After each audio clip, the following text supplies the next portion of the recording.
Dah, boleh.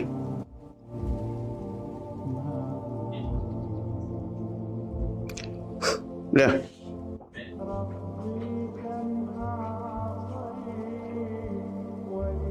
Boleh. Assalamualaikum warahmatullahi wabarakatuh.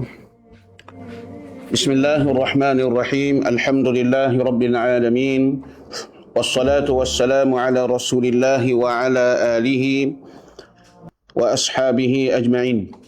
Allahumma alimna ma yanfa'una wanfa'na bima 'allamtana wa zidna 'ilma innaka antal alimul hakim. Allahumma faqihna fi dinik wa 'allimna ta'wil. Allahumma yassir lana huda waj'alna min ahli taqwa waj'alna min ahbabika wa awliyaika al-muqarrabin. Rabbi shrah li sadri wa yassir li amri wahlul 'uqdatam min lisani yafqahu qawli. Allahumma inni abra'u ilaika min hawli wa quwwati la hawla wa la quwwata illa billah. Allahumma salli ala sayyidina Muhammad alladhi mala'ta qalbahu ilman wa nuran wa hikmatan wa shuhuda wa ala alihi wa sahbihi wa sallim tasliman kathira walhamdulillahi rabbil alamin.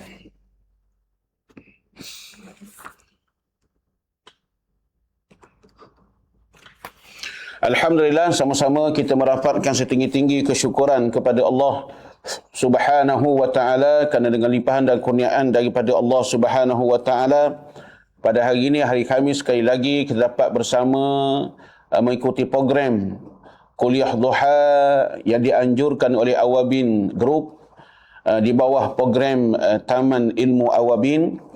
Dan hari ini Alhamdulillah jadual Kuliah Duha kita pada hari ini bersama dengan saya menyambung lagi jilsah yang ketiga, majlis yang ketiga, menghuraikan kitab panduan dan tazkiyah buat penuntut ilmu yang disusung oleh Syekhuna Dr. Muaz Said Hawa hafizahullah ta'ala. Baik, kita sambung pembacaan kitab yang kita baca pada minggu yang lalu. Kita masuk kepada muka surat yang ke-15.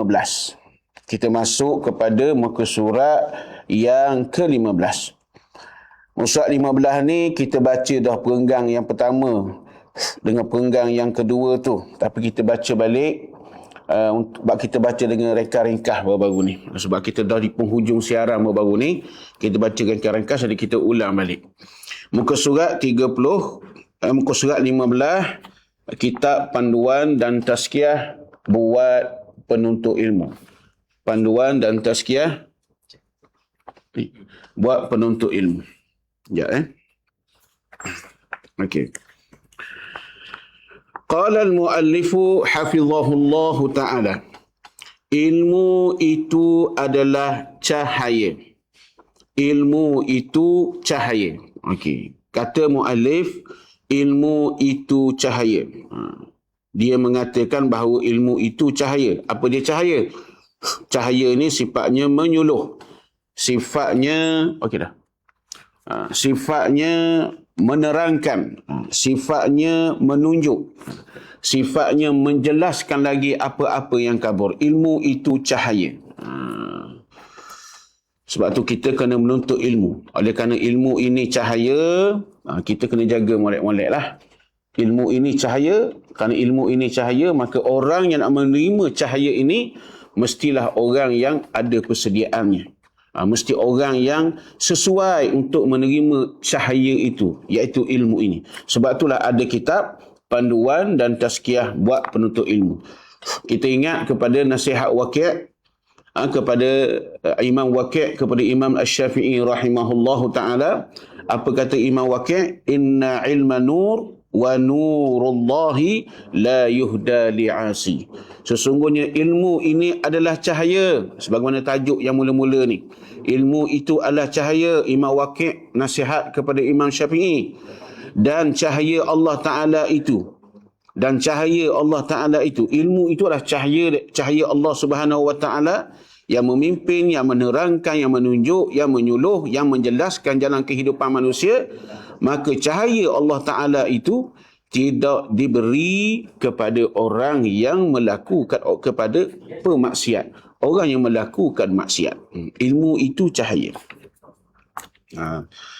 Qala al-muallif hafizahullahu ta'ala wa nafa'ana bi'ulumihi fid dunya wal akhirah.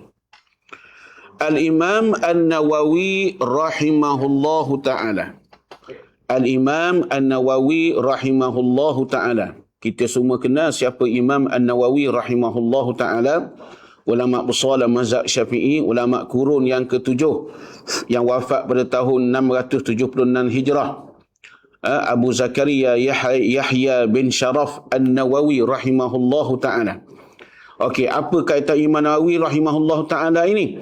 Pernah menyatakan, pernah beritahu bahawa amalan yang paling afdal, yakni amalan yang paling baik, amalan yang paling afdal, paling baik, yang paling banyak ganjarannya. Bila paling afdal, yakni paling baik, paling banyak ganjarannya, maka perlulah kita ni beri perhatian dan keutamaan. Masa kita kena beri banyak ke dia.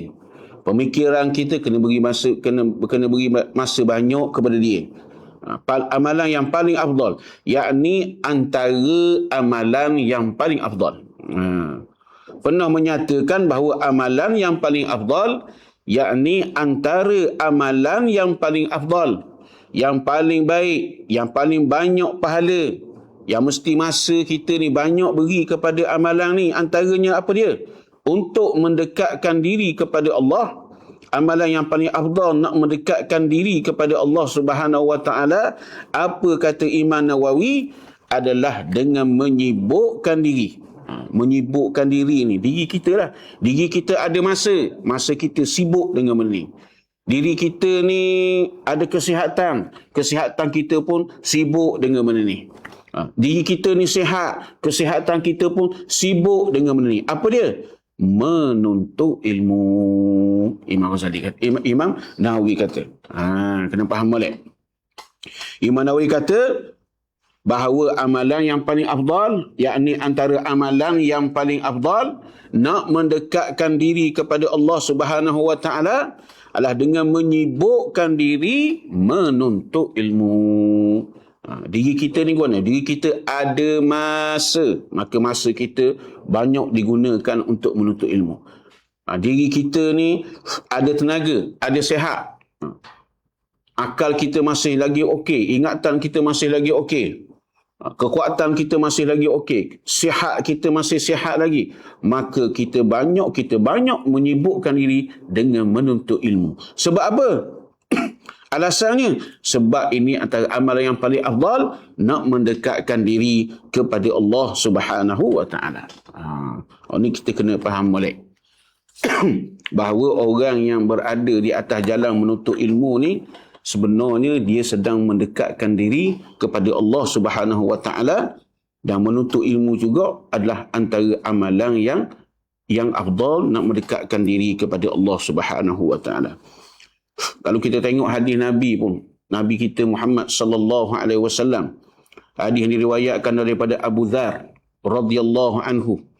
Hadis daripada yang diriwayatkan oleh Imam Abu Daud daripada Abu Dzar radhiyallahu anhu. Nabi beritahu, Nabi kita Muhammad sallallahu alaihi wasallam beritahu sanjungan ataupun kelebihan orang menuntut ilmu ni. Hadis yang masyhur sangat-sangat. Nabi kata, man salaka tariqan yaltamisu fihi ilman sahhalallahu lahu tariqan ilal jannah wa innal malaikata latad'u ajnihataha li talibil ilmi ridham bima yasna. Ni kemuliaan. Allah Ta'ala, Nabi kabur orang menuntut ilmu. Nabi kata, barang siapa yang melalui suatu jalan, suatu cara, untuk apa? Yaltamisu fihi ilman, mencari-cari ilmu pada jalan tersebut. Mungkin cara mengikuti kuliah duha, dengan cara kuliah subuh, cara berkuliah maghrib, mungkin pergi menghadap face to face dengan tok guru, dengan mentelaah, dengan muzakarah bersama kawan-kawan. Menuntut ilmu. Orang yang melalui suatu jalan untuk menuntut ilmu, Nabi kata, maka Allah Subhanahu wa jawabnya, Allah Ta'ala pasti akan memudahnya jalan untuk ke syurga. Maknanya apa? Di akhirat esok, dia dimudahkan untuk masuk syurga.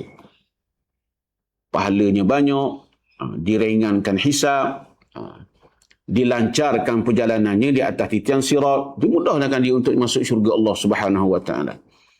Kemudian apa lagi kemuliaannya? Sesungguhnya malaikat meletakkan sayap-sayap mereka untuk penuntut ilmu ini kerana redha, yakni suka dan menyetujui bima yasna, apa yang dibuat oleh penuntut ilmu ini. Apa dia?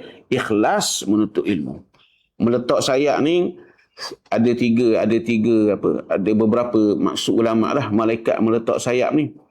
Yang pertama, ada 3 pandangan. Pandangan yang pertama sebut malaikat meletak sayap ni letak sungguh-sungguh. Malaikat ni letak sungguh-sungguh sayap dia menjadi hamparan kepada penuntut ilmu, lalu atas sayap-sayap malaikat ni secara hakiki pergi ke jalan nak menuntut ilmu, pergi. Maknanya malaikat menghamparkan betul, merendahkan sayap, menghamparkan betul sayap-sayap dia menjadi hamparan untuk dilalui oleh penuntut ilmu. Masya Allah. Yang kedua, ulama kata malaikat meletakkan sayap-sayapnya di sini, maksudnya berhenti terbang. Berhenti terbang dan menghadiri majlis ilmu itu sekali. Dan yang ketiga, ulama kata maksud malaikat meletakkan sayap ni secara majazi, kiasan. Yakni malaikat ini menghormati dan menyanjung penuntut-penuntut ilmu agama ini. Ini besar. Sebab itulah dia amalan yang paling, antara amalan yang paling afdal, nak mendekatkan diri kepada Allah Subhanahu wa taala.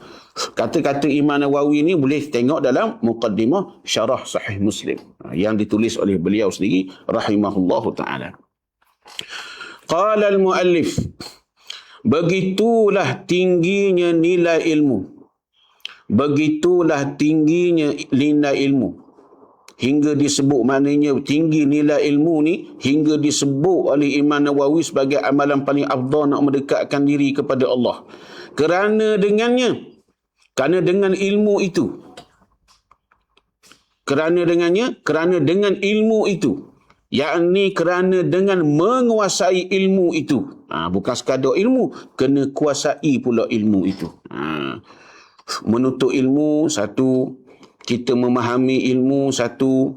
Kita nak mengamal ilmu satu, nak menuntut ilmu pun pertolongan, kekuatan daripada Allah. Nak faham pula ilmu tu pun kekuatan daripada Allah beri kepada kita. Kita nak mengamalkan pula ilmu yang kita belajar tu, itu pun kita perlu taufik daripada Allah Subhanahu wa taala. Begitu tingginya nilai ilmu kerana dengan ilmu dan penguasaan ilmu tersebut, ibadah yang dilakukan akan selari dengan kehendak syariat, yakni kehendak syariat Allah Subhanahu wa taala, kehendak hukum hakam Allah Subhanahu wa taala. Selari dengan kehendak syariat ni apa dia? Zahir dan batin ibadat yang kita lakukan. Ibadat kita ni ada zahir, fiqhnya, dan ada batin, tasawufnya. Tasawufnya pula, batinnya ikhlaslah, keikhlasan kita kepada Allah Subhanahu wa taala. Nak molek ibadat kita, nak selari, nak bertepatan, nak kena molek ibadat kita dengan kehendak syariat, dengan hukum hakam Allah Subhanahu wa taala, mestilah dengan ilmu. Dengan ilmu. Supaya apa? Supaya selari dengan kehendak syariat, zahir dan batin ibadat kita kepada Allah Subhanahu wa taala. Akidah yang betul, ibadat kita betul zahirnya, betul batinnya, maka jadilah amal kita itu amal yang soleh, maka layaklah kita nak mendapat ganjaran daripada Allah Subhanahu wa taala. Kalau kita beramal, zahir pun tak molek, tak betul segi fiqh, batin pun tak molek, riak, ujub, takabur, itu bukan amalan soleh. Walaupun rupa nampak amalan soleh, tak layak nak mendapat ganjaran daripada Allah. Dah nak suruh ibadat ni selari dengan kehendak syariat, nak jadi amalan soleh supaya kita ni boleh layak mendapat ganjaran daripada Allah Subhanahu wa taala, mestilah dengan ilmu.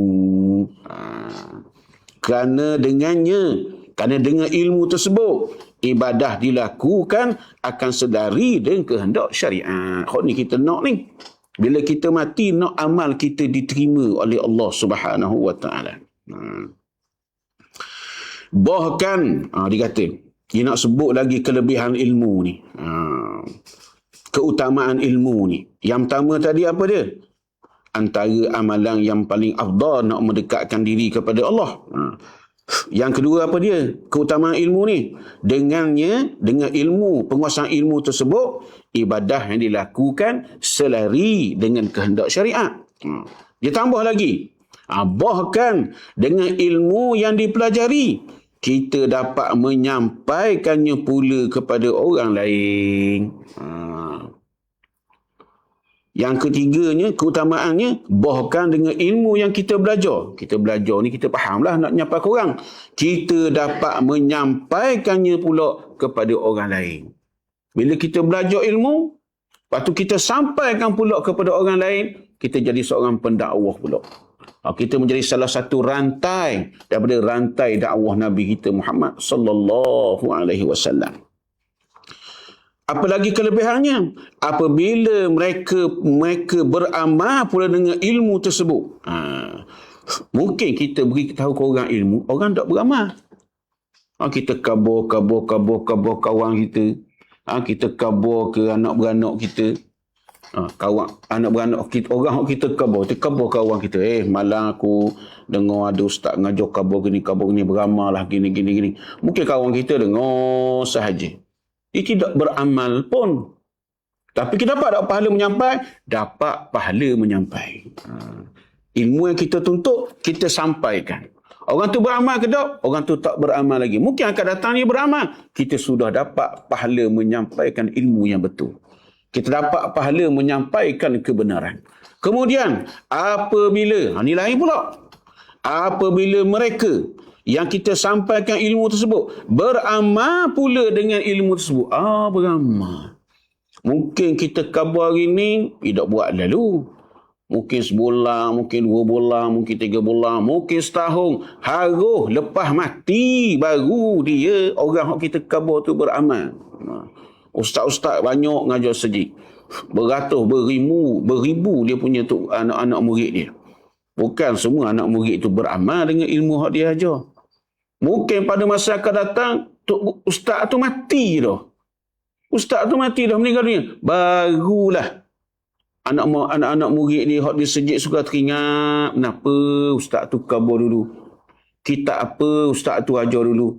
Barulah pergi belek semula. Beramal pula. Alhamdulillah. Dan bila beramal gitu, dapat pula kelebihan lain. Apa dia?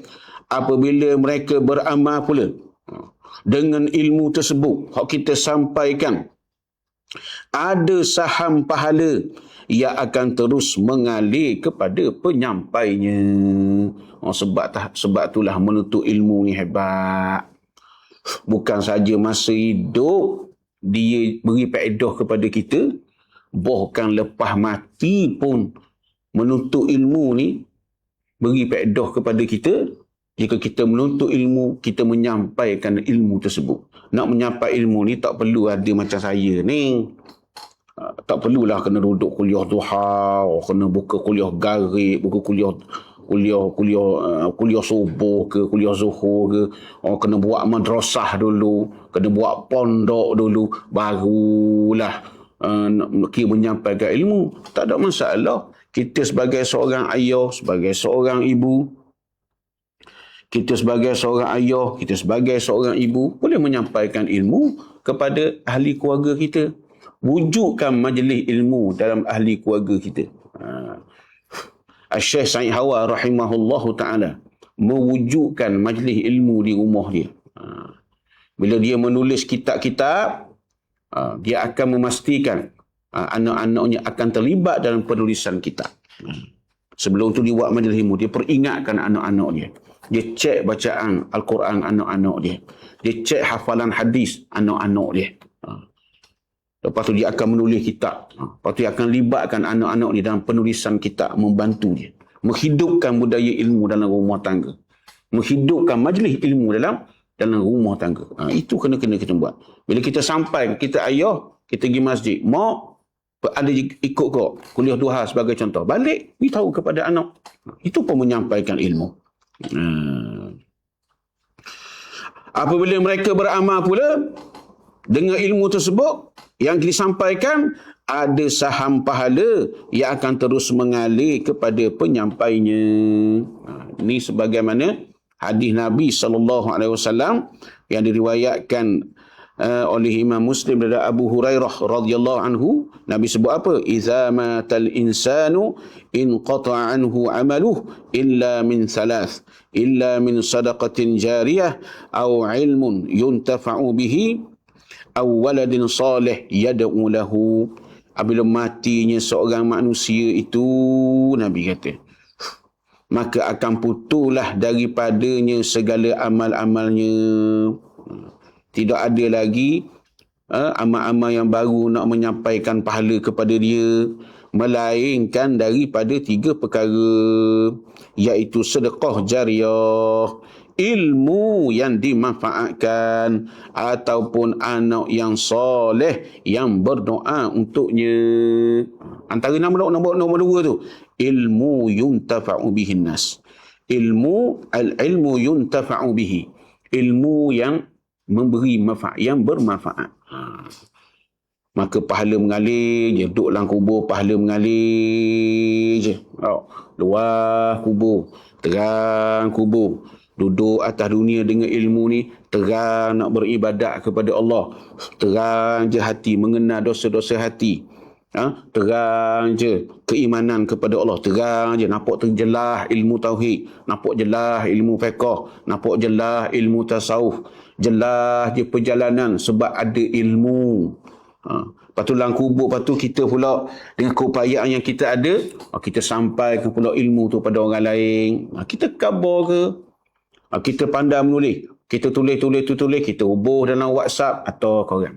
Kita tulis, kita hubung dalam Facebook. Orang pun share. Tu menyapa, kan ngajar juga tu. Ngajar dengan tulisan.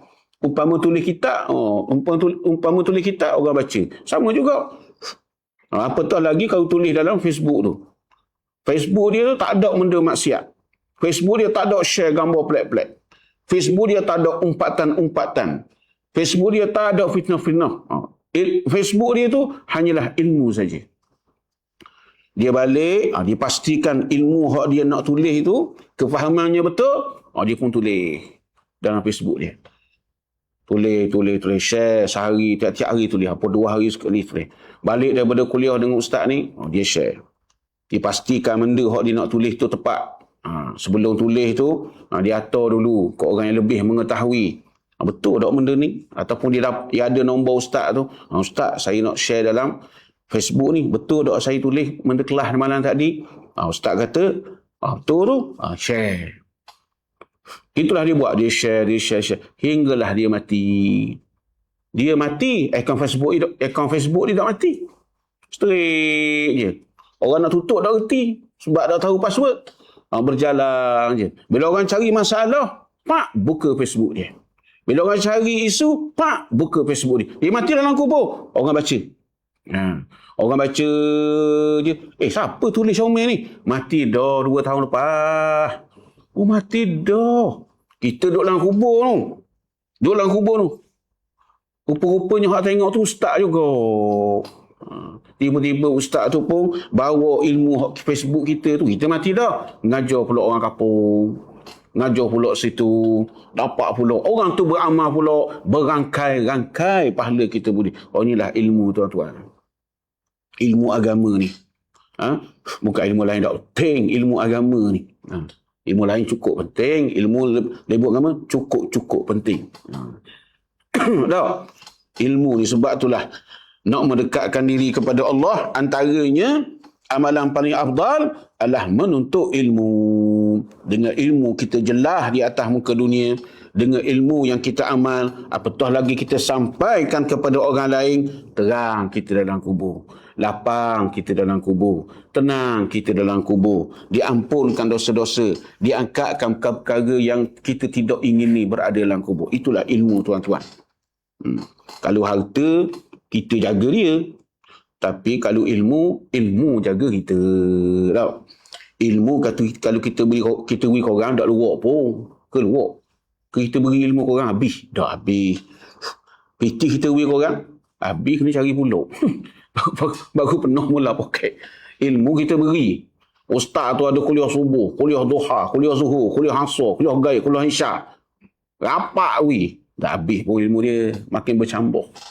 Pitih belanja orang pagi, belanja orang duha, belanja orang tengah hari, belanja orang tu, habis pitih kita. Kena cari pula lah. Tapi pahala adalah daripada Allah Subhanahu wa ta'ala. Ilmu itu cahaya sungguh. Oleh mu'alih ni. Muqaddimah sahabat kami ni. Hafizahullah ta'ala. Begitulah seterusnya. Dia kata samalah juga apabila ilmu diturunkan dari satu generasi ke generasi yang lain, maka semakin besarlah juga ganjaran pahala yang diperolehi. Begitulah ilmu itu dia warisi. Diajar. Sampailah kepada kita sekarang. Daripada zaman Nabi SAW.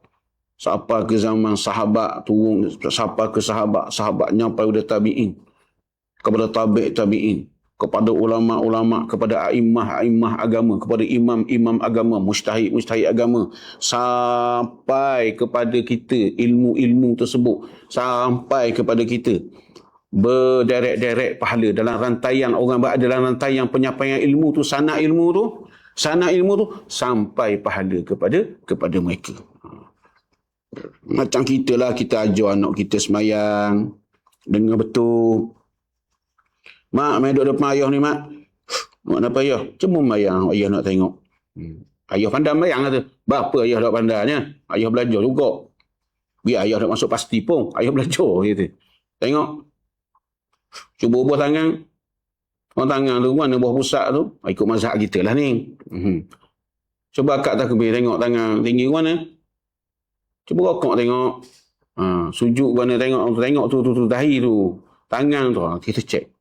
Kita ada ajar kitab, tapi kita ajar praktikal. Ni bahagian fi'il ni. Kau pula, cuba baca dengan Fatihah. Ayah nak tengok sabdu dia, cukup ke tak? Tasyahud. Saldu cukup ke tak? Selawat ke Nabi tak? Allahumma salli ala Muhammad. Tengok sabdu dia ayah nak tengok.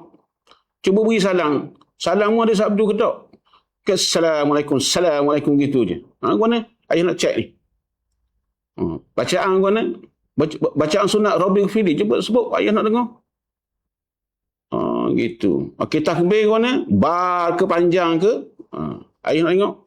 Allahu Akbar panjang. Baca-baca ayah nak tengok. Nak dengar. Hak salah kita betul. Siapa betul anak kita mayang? Lepas tu anak kita ajar pula cucu, ajar pula anak dia, cucu kita. Lepas tu cucu kita tu ajar pula cici kita. Kita lah rumah kubur dah. Tapi pahala tu, amal sebab ilmu tu generasi ke generasi. Pahala tu berpanjangan. Allahu Rabbi. Ilmu ni lah. Sebab tu kita nampak orang ni tak puas menuntut ilmu. Kalau kita pergi nadah-nadah kita orang tua-tua nadah ilmu, tak puas. Ada kita jumpa tu berapa kali khatang dah kitab sama tu, tapi suka dengar menuntut ilmu. Bila mata buta, dengar rakaman pula cinta kepada ilmu. Tak? Dan malaikat pula menyintai orang menuntut ilmu. Allahu Rabbi. Besarnya ilmu. Besarnya penuntut ilmu. Hak menyampaikan pula ilmu tu lagilah besar di sisi Allah subhanahu wa ta'ala. Oleh sebab itu, dia kata. Oleh sebab itu. Oleh sebab mana? Sebab di atas tu lah. Hak lemazkur kat atas tu. Ilmu paling afdal, ibadat jadi selari, boleh menyapa korang, dapat pahala nyapa pula, dapat pahala mengalir pula.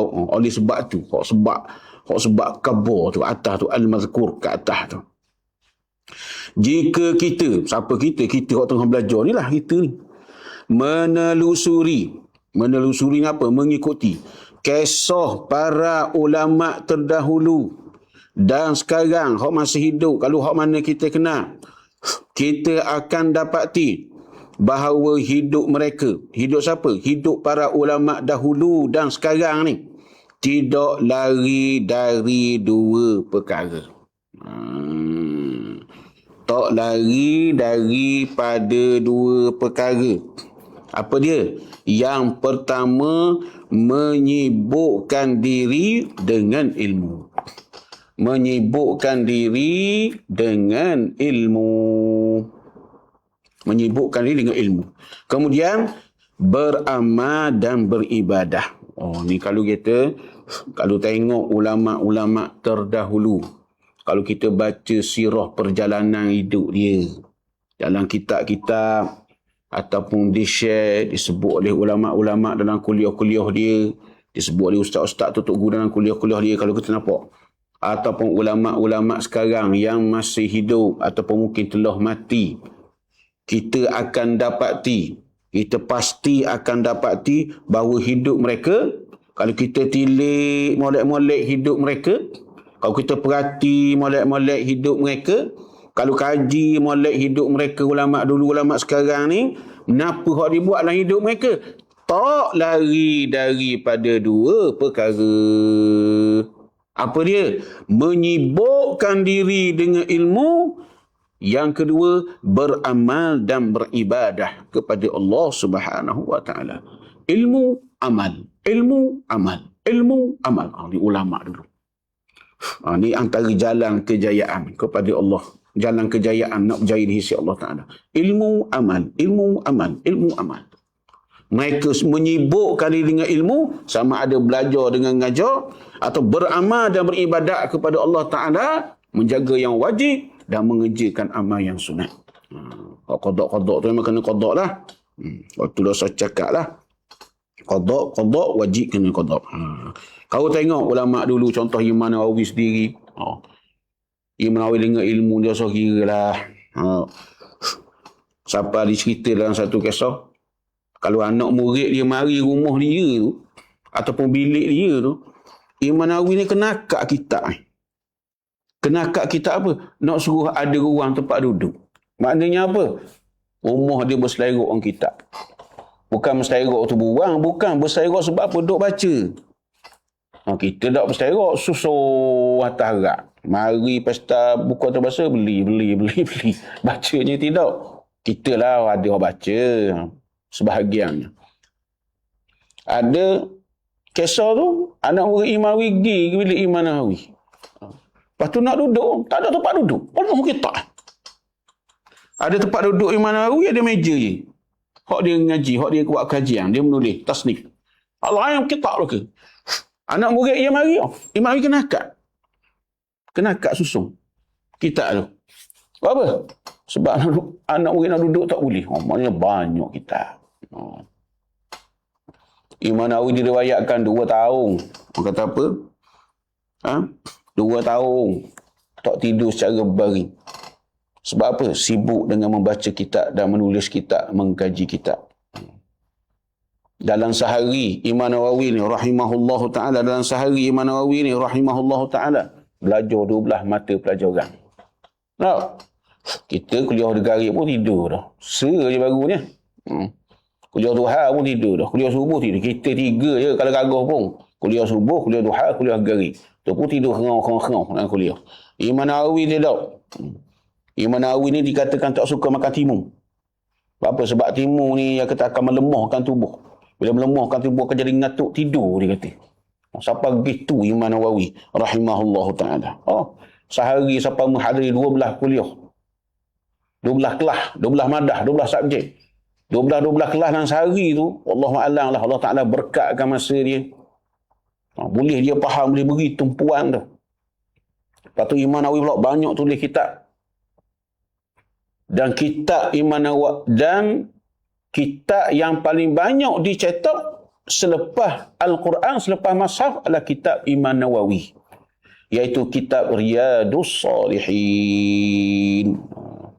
Disebut oleh ulama bahawa selepas daripada Mashaf, kitab yang paling banyak dicetak atas muka dunia ni dan diterjemah adalah kitab Imam Nawawi, iaitu kitab Riyadus Salihin.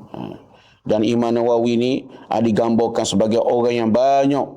Anak murid Ibnu Attar rahimahullahu ta'ala sebut, kana kathirat tilawati, kathirat zikri lillah, wa kana mu'ridan 'anil dunya muqbilan 'ala al-akhirah. Digambarkan Imam Nawawi ni orang yang banyak baca Quran, ibadat dia.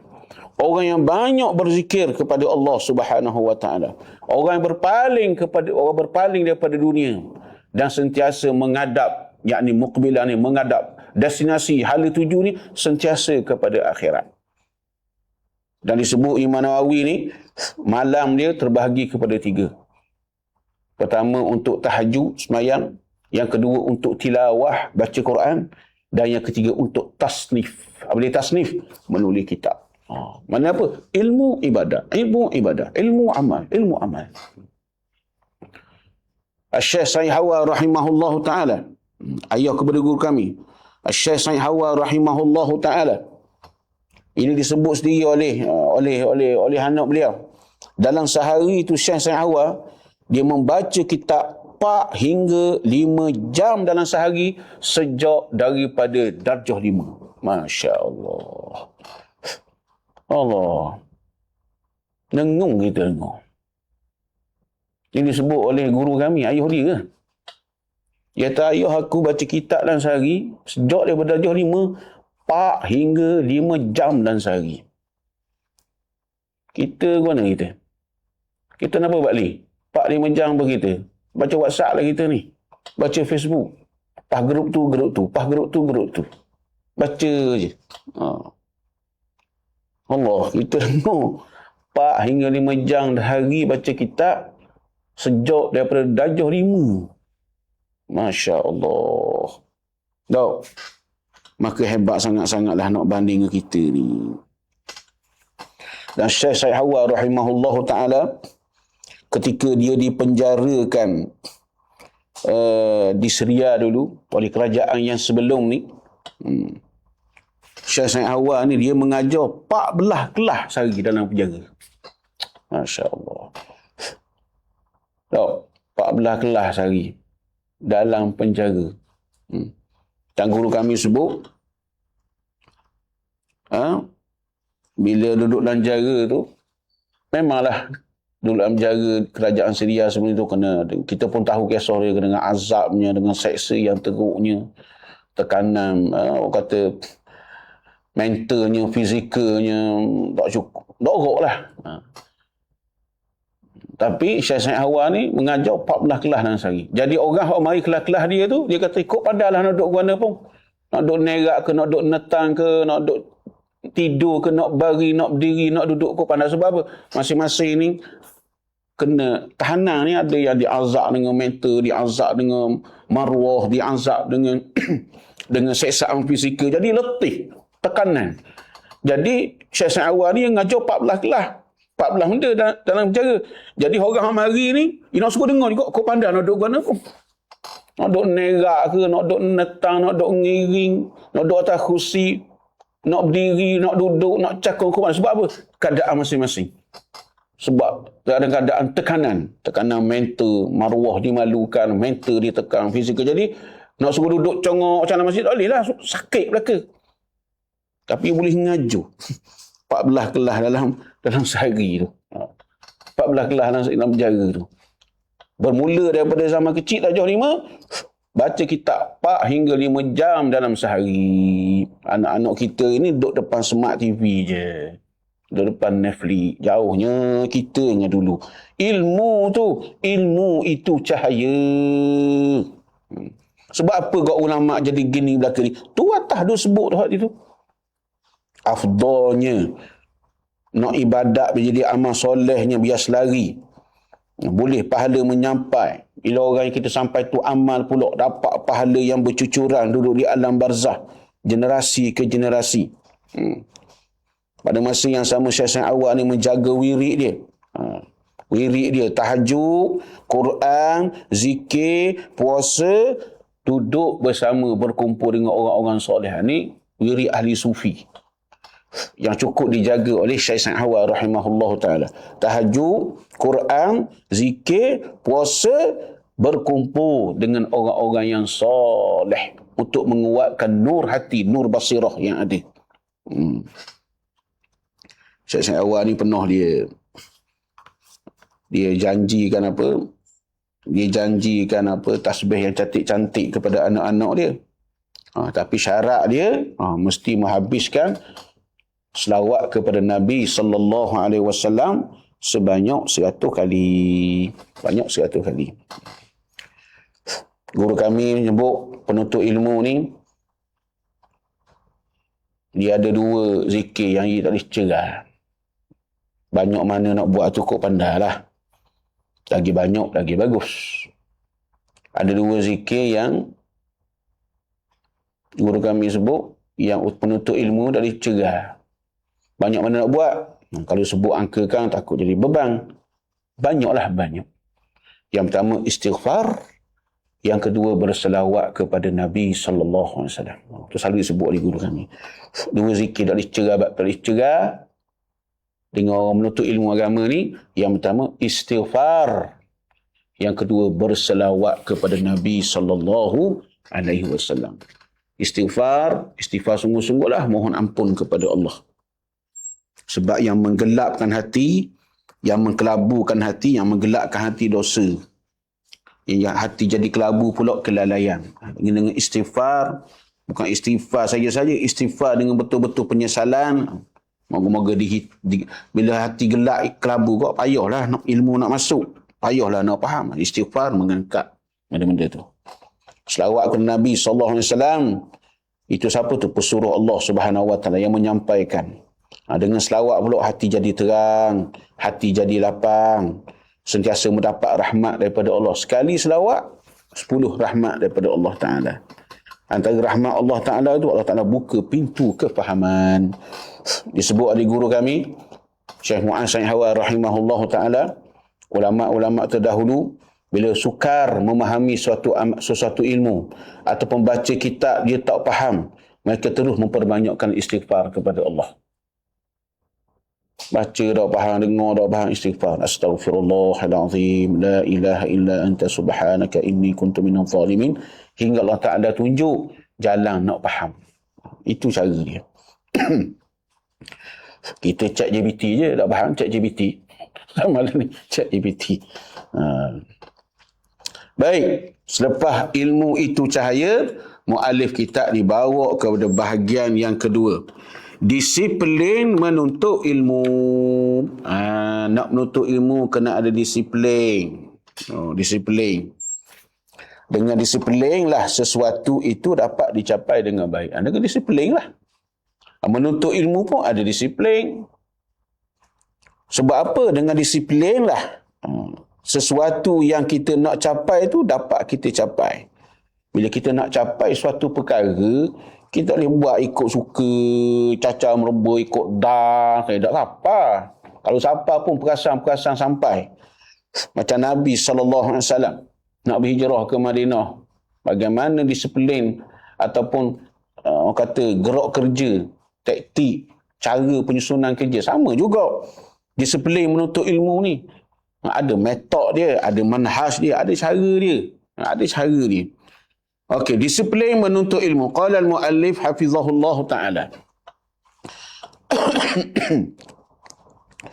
Disiplin menuntut ilmu.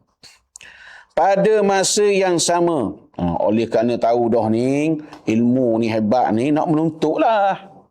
Dah selepas khabar, ilmu ni hebat, keutamaannya, fadilatnya. Waktu ulama-ulama duduk memang beri keutamaan pada ilmu dan juga amal. Kita pun nak menuntut ilmu. Tapi ada disiplin lah. Hari ni orang ramai menuntut ilmu. Alhamdulillah. Tapi moga-moga ilmu yang dituntut itu dengan penuh disiplin. Disiplin menuntut ilmu pada masa yang sama. Masa yang sama lepas khabar tadi tu semangat nak belajar. Semangat nak tiru ulama-ulama dulu.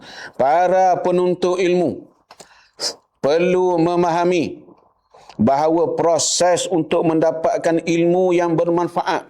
Dia sebut ilmu yang bermanfaat. Kalau tuan-tuan nak tahu ilmu yang bermanfaat, ciri-ciri dia tuan-tuan, saya sarankan tuan-tuan buka kitab Bidayatul Hidayah. Dia sebut ilmu bermanfaat sini tau. Saya cadangkan tuan-tuan buka kitab Bidayatul Hidayah susunan Al-Imam Al-Ghazali rahimahullahu ta'ala. Kitab ni banyak diajar di Masjid Surau. Saya pun ada ngajar kitab ni. Ambil huraian dia berdua guru kami lah. Huraian dia berdua guru kami, Syekhuna Mu'az Said Hawal. Dalam kitab ni, bab adab selepas terbit matahari sampai ke waktu gelincir matahari. Dalam tu, ada dia khabar ilmu yang bermanfaat itu. Ialah ada berapa? 1, 2, 3, 4, 5, 6. Ada 6 ciri-ciri ilmu yang bermanfaat. Tuan-tuan boleh dapatkan kitab Bidayatul Hidayah. Bukan Bidayatul Hidayah Imam Aqidah tu. Ni Bidayatul Hidayah susunan Al-Imam Al-Ghazali rahimahullahu ta'ala. Dia sebut sifat-sifat kau nak kenal ilmu yang bermanfaat. Ada ni 1, 2, 3, 4, 5, 6. Ada 6 perkara. Ada 6 perkara. Ilmu yang begini, ilmu yang begini, ilmu yang begini. Saya tak baca lah. Cuma saya beritahu kepada tuan-tuan, beli kitab Bidayatul Hidayah ni, tengok. Dalam tu, dalam bab adab selepas terbit matahari sampai gelincir matahari ni. Selepas gelincir matahari, bila terbit matahari ni, ada orang menuntut ilmu, ada orang mencari rezeki, macam-macam. Ada yang Allah Ta'ala ruang masa dia untuk menuntut ilmu. Ada orang bagi ruang masa untuk cari rezeki. Kalau nak menuntut ilmu yang bermanfaatnya macam mana? Ada Imam Ghazali tolong susun kepada kita ciri-ciri ilmu yang bermanfaat. Boleh tengok dalam kitab ni dah. Kitab Bidayatul Hidayah susunan Imam Ghazali. Boleh belajar kitab tu. Di sekitar kita pun banyak orang ajar kitab tu. Pada masa yang sama, para penuntut ilmu perlu memahami bahawa proses untuk mendapatkan ilmu yang bermanfaat itu mempunyai disiplinnya tersendiri. Nak mendapat ilmu yang bermanfaat tu, Ya, ilmu bermanfaat tu kita nak mempunyai disiplinnya yang tersendiri. Ada 2 disiplin yang disebut oleh muallif. Yang pertama disiplin, apa surat dia tukar. Ni. Yang pertama disiplin terhadap manhaj. Yang kedua disiplin diri dengan adab dan mujahadah. Disiplin terhadap manhaj ni apa? Disiplin terhadap manhaj ni apa? Manhaj ni manhaj menuntut ilmu. Iaitu jalan, kaedah atau metodologi dalam bahasa moden lah. Metod ataupun cara dalam menuntut ilmu. Maka dalam menuntut ilmu ni, kena ada disiplin. Manhaj ilmu ni, manhaj menuntut ilmu maksud dia. Disiplin terhadap manhaj, dan disiplin terhadap manhaj menuntut ilmu. Menuntut ilmu ni ada kaedah dia. Ada jalan dia, ada susunan dia, ada metodologi dia dalam menuntut ilmu. Jadi kena berdisiplin lah dalam manhaj menuntut ilmu ni. Setiap perkara yang ingin dicapai ada manhajnya, ada jalan dia, ada kaedah dia, ada metod dia, ada metodologi dia. Jika tak ikut manhaj yang betul menuntut ilmu ni, maka apa yang kita nak capai tu tak akan dicapai. Tak akan dicapai. Dan kalau orang berdisiplin dalam disiplin terhadap manhaj, yang manhaj untuk ilmu ni, maka orang akan ia akan sampai orang tu dengan sifat disiplin tu akan menyampaikan seseorang itu menjadi orang yang faham dan amanah terhadap agama, terhadap ilmu dia.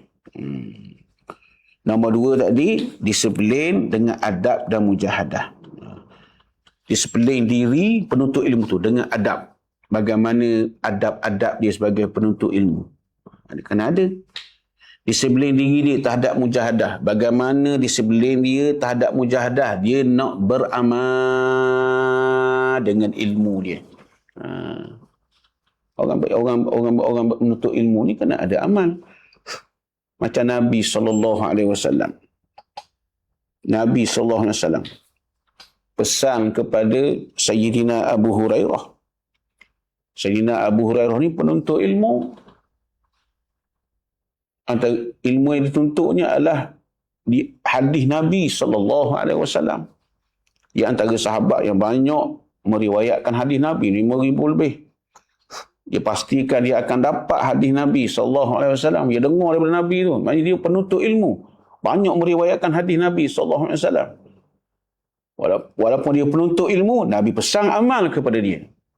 Ausani khalili, dia kata, telah berwasiat kepada aku kekasihku.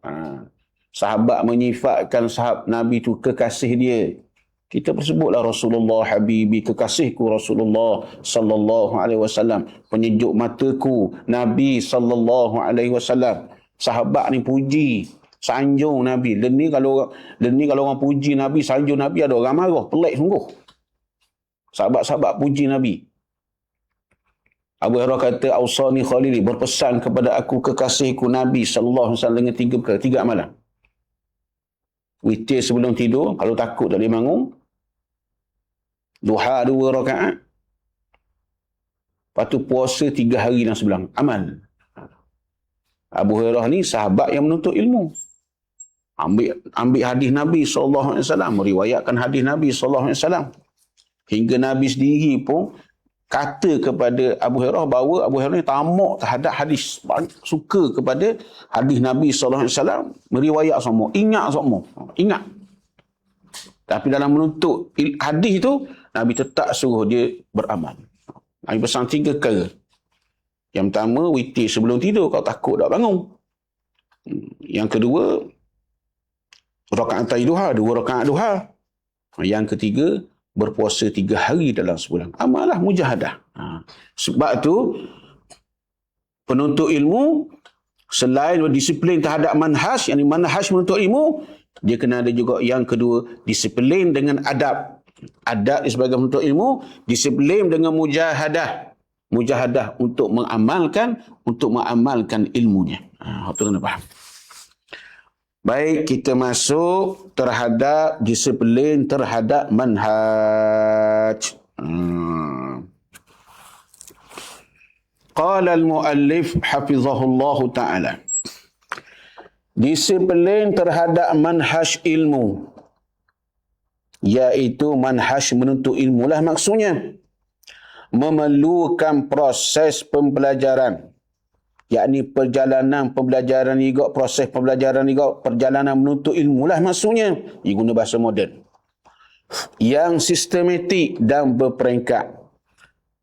Yang sistematik, tersusun, yang berperingkat-peringkat. Ada mustawa dia, ada level dia, lakoh-lakoh. Okay, dok jadi. Yang sistematik dan berperingkat-peringkat, menguasai setiap usul prinsip asas dan kawaid kaedah-kaedah dalam satu-satu bidang ilmu. Secara ringkas gok nak kabarnya, kita nak menuntut ilmu agama ni mesti secara sistematik. Setiap ilmu agama ni ada usul asas-asas dia kita kena faham. Kemudian setiap ilmu agama ni ada kaedah-kaedahnya tersendiri. Fiqh ada kaedah dia, tasawuf ada kaedah dia, tauhid ada kaedah dia, tafsir sendiri hadis pun ada kaedah-kaedah dia.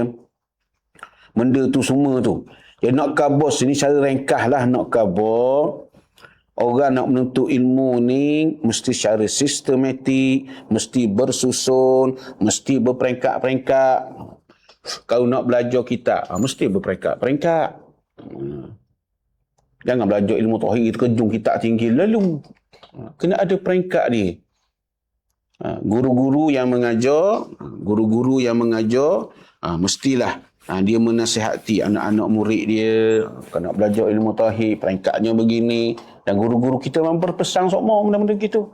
Belajar fiqhnya bermula daripada sini. Belajar ilmu tasawuf ni bermula daripada sini.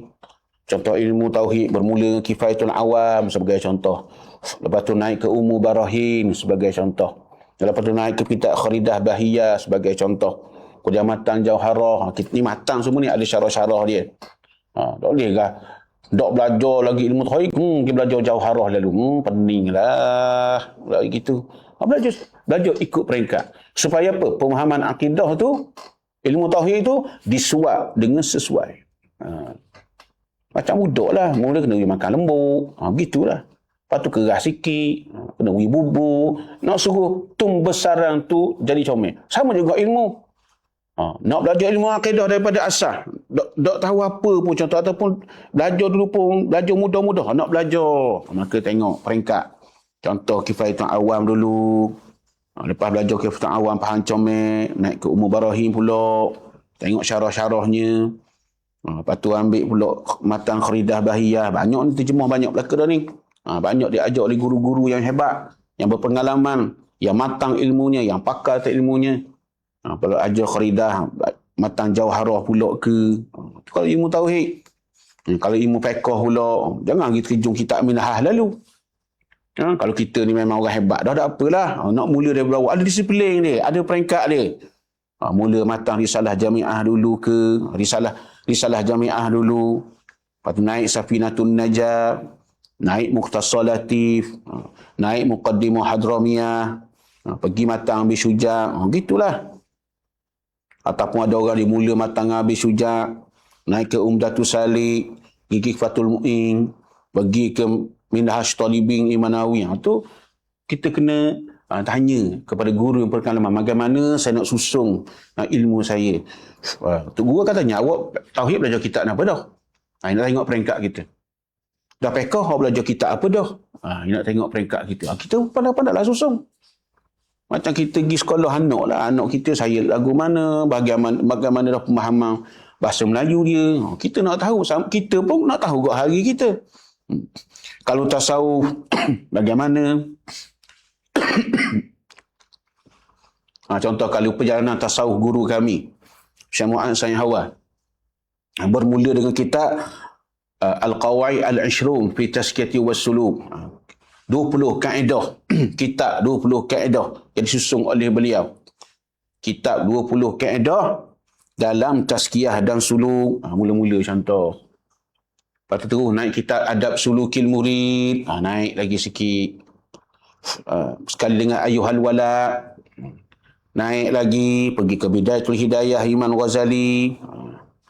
naik lagi pergi ke kitab Mabahith Al-Asliyah li Ibnu Bana Asy-Syaraqusti, naik lagi pergi ke Qawaid Tasawuf Imam Zarruq, naik lagi pergi ke Hikam. Begitulah kitab.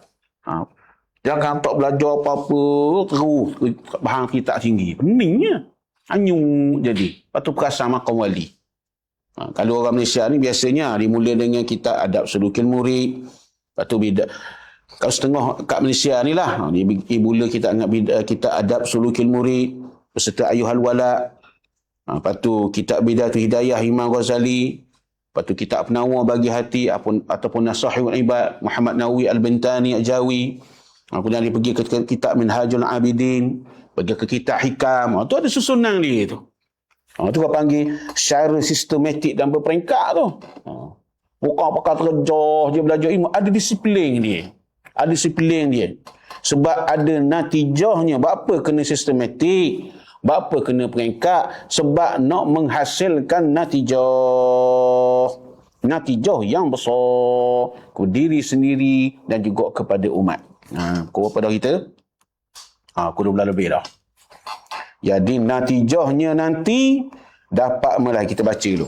Natijahnya nanti kalau disiplin terhadap manhaj menuntut ilmu tu dibuat secara sistematik dan tersusun, natijahnya nanti dapat melahirkan penuntut ilmu yang benar-benar mempunyai malakah, kepakaran ataupun keupayaan dalam ilmu. Faqih, mempunyai pemahaman yang mendalam dan amanah terhadap ilmu yang dibawanya. Amanah tu banyak huraian dia tu. Sebaliknya, tanpa disiplin ini, penuntut ilmu, ni kena atas kita belaka ni. Sebaliknya, tanpa disiplin ilmu ini, disiplin manhaj menuntut ilmu ni, penuntut ilmu itu hanya sekadar seronok berbicara sambil menggoreng fakta. Goreng sedap. Fakta di hadapan masyarakat, kata-katanya mungkin sedap didengari, namun hakikatnya penuh dengan penyelewengan dan perkhianatan terhadap ilmu. Na'udzubillah. Itu pentingnya disiplin terhadap manhaj menuntut ilmu. Ada selagi disiplin dengan adab. Adab sebagai menuntut ilmu. Mujahadah untuk beramal dengan ilmu. Jadi, ni kita sambung pertemuan yang akan datang pula insya-Allah. Bawah tajuk disiplin terhadap manhaj penggang yang kedua. Minggu berapa? Minggu ke-4 tau. Minggu ke-4. Minggu depan bersama dengan sahabat saya, Ustaz Fakhur Razi. Pada hari ini juga pukul 11, Kitab Al-Azkar Al-Imam An-Nawawi rahimahullahu ta'ala. Pada hari Isnin, Kitab Ghayatul Muna Syarah Safinatun Najah, Ustaz Ahmad Hafiz bin Ali Maklum hafizahullahu ta'ala.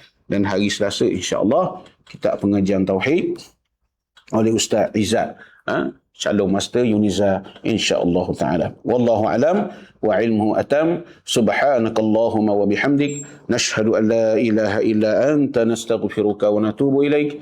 Wa sallallahu ala sayyidina Muhammad wa ala alihi wa sahbihi wa barik wa sallim tasliman katsira. Walhamdulillahi rabbil alamin. Assalamu alaikum warahmatullahi wabarakatuh.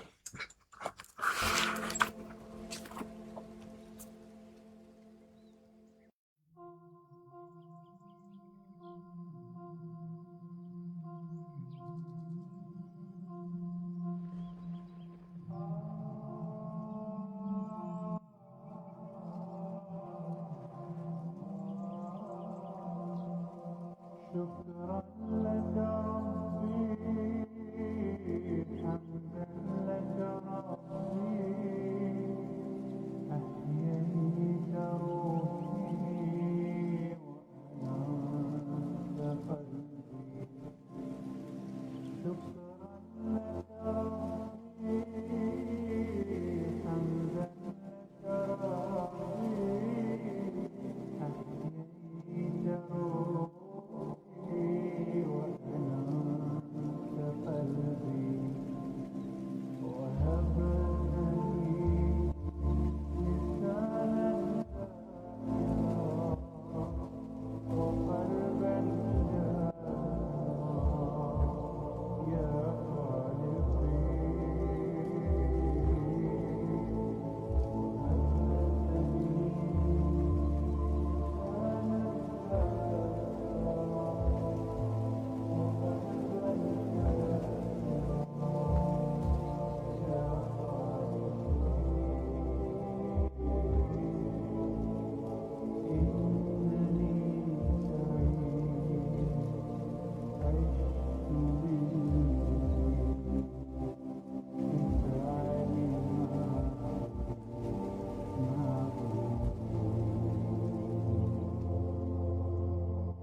باسمك